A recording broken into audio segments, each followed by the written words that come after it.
Hi, welcome to Focus TV. My name is Joshua Johnson, and today we're joined with Father Mark Beard, a newly ordained priest for the Diocese of Baton Rouge, Louisiana. Father Mark, thank you for joining us. Man, Joshua, thank you for having me. Love what I do. Thank you. Awesome. Now today we're going to talk about a topic that is often misunderstood in both Catholic circles and non-Catholic circles alike, and that's the doctrine of purgatory.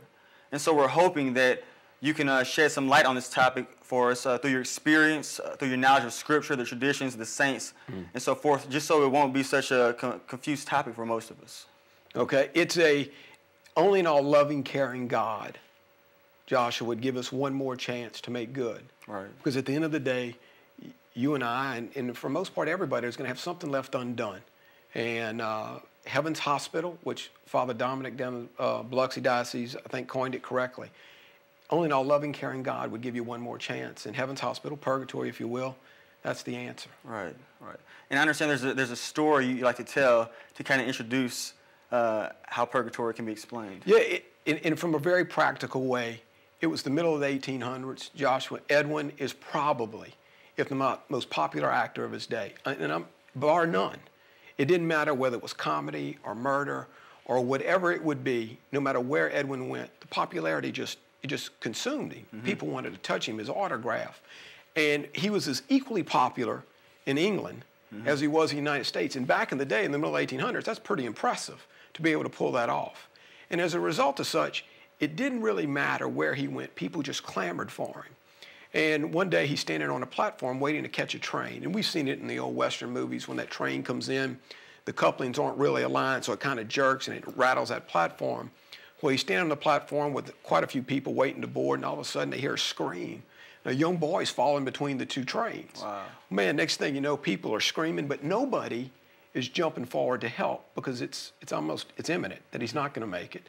His mother is screaming, yelling for somebody to help. Well, here's Edwin that thinks nothing of it. Gets up, gets on the rail, wraps his leg around the rail, reaches down and pulls the young boy to safety. Everybody is equally impressed that he saved the young boy, but more so because here's a guy that had everything to lose and truly nothing to gain, if you will. And as a result of it, people were just, his mother couldn't say anything to him. She didn't know what to say. She was in shock. The young boy was, I guess he was just mesmerized that somebody got to him in time. Edwin, being typical Edwin, humble, and all he truly really cared about is just doing the right thing the right way. That's all he cared about. People were so thankful and congratulating him. He thought nothing of it and went on about his life. And this is a true story, This is absolutely true story. And Edwin continues on with his life and his ability to be the actor that he was. Of course, everybody wanted to act with him, even his brother, and because it wanted to help his career as well. Well, everything's going fine for Edwin to that proverbial day. His brother's actions really impacted Edwin more than probably anybody ever could imagine, but it impacted everybody. And as a result of it, Edwin ended up, in the later years of his life, almost penniless and broke. Wow. But it never changed his outlook. He was always positive, always trying to do the right thing, because truth of the day, that's all he really cared about. Yeah.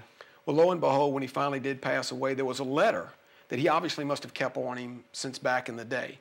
And it was a letter from one of the generals of General Grant, thanking him for saving the life of that young boy.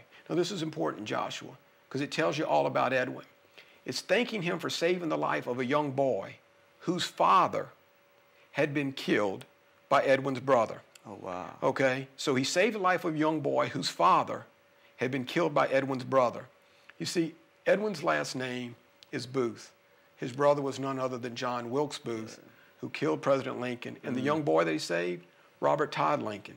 Wow. So it's truly a story about doing good deeds and about doing the right thing the right way. And that's what our whole life should be geared toward. And Edwin is a prime example of somebody that had it all, truly didn't really care at the end of the day. And the story is just, it's the pinnacle of kind of how we ought to look at things too. And it's a true life story. So that makes it even that much more impressive.